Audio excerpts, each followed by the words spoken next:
So how do you take flour, salt, yeast and a little bit of water and turn it into a dough that's good to make bread out of? Let's find out. So the easiest way to find out how to turn flour, salt, yeast and water into a bread making dough is to make bread. This is a really simple, almost bulletproof recipe for a white loaf. I've just got some baker's flour. I'm using strong baker's flour. If all you've got is the all-purpose stuff from the supermarket, that'll do. Salt, stock standard table salt, and I've got dried yeast here. If you've got fresh yeast or compressed yeast, fantastic. You just need to use 3 times the amount of yeast that's in the recipe. And some water. Now the water needs to be warm. You don't want it hot, but you do want it to be warm. By that I mean around about blood temperature. If you've got a mixer, absolutely use it. Put the ingredients in and let the machine do the work. If you haven't got a mixer, no problems. You can still make bread. Just follow this.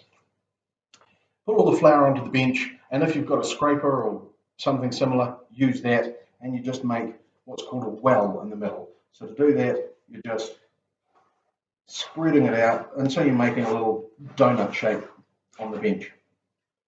All right, then goes the salt and the yeast, and then goes the water. Now with the water, don't put all of it in at once.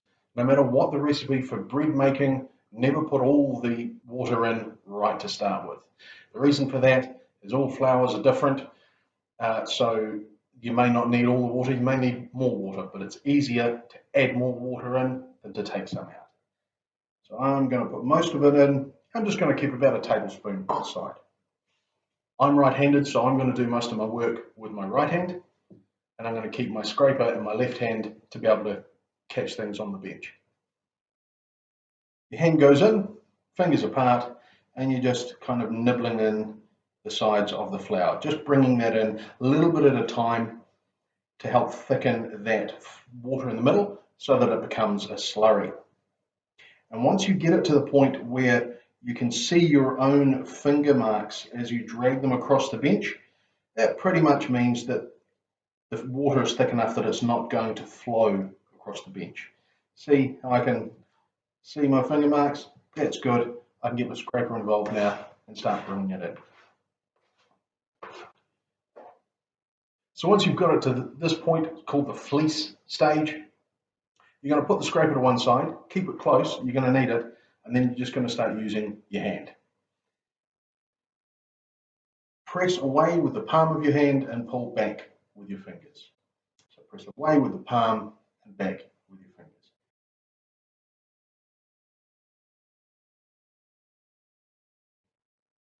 So my dough is a little bit firm, so I'm just going to add a little bit more water. The way you do that is to dribble it onto the bench, and then you kind of mop it up with the dough. Once you've got it so that it's all rolled up and you've got nowhere else to press, flip it over and lie it so that the seam is on the top. And then start again. Heel, fingers, and you just keep doing that.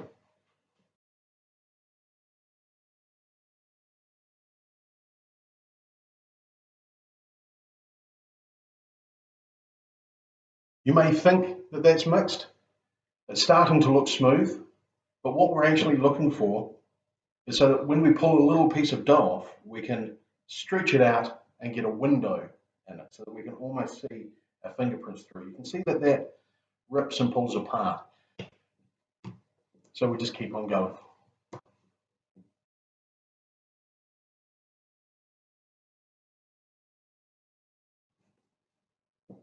So we've now been kneading this for a while, about 7 minutes. You can see that the skin is much, much smoother than it was. Let's just tear off a piece and see how the window pane goes. Just by teasing it out gently, you can see that it goes a lot further than it did last time, and you can start to see my fingerprint, my finger through it. It does tear a little bit, so I could take this a wee bit further, maybe another 30 seconds to a minute. But for me, I'm going to let this rest now because I'm going to let it sit to one side and it'll finish the development itself. The way you mold it round is a very gentle version of kneading until you bring it together, and then you've got this lovely round. I'm going to leave that to one side. Ideally cover it with a bit of plastic or maybe a damp, not wet, but damp tea towel, and come back to it in sort of 5 or 10 minutes and make from it what I want to, whether it's rolls or loaves. Hopefully that's given you all you need to know on how to develop a dough by hand. For more tips and tricks, check out some of the other videos, and if you've got something you'd like to see, please let me know. I'm Kevin from Gilbert's Fine Food. Thanks very much for joining me, and I'll see you next time.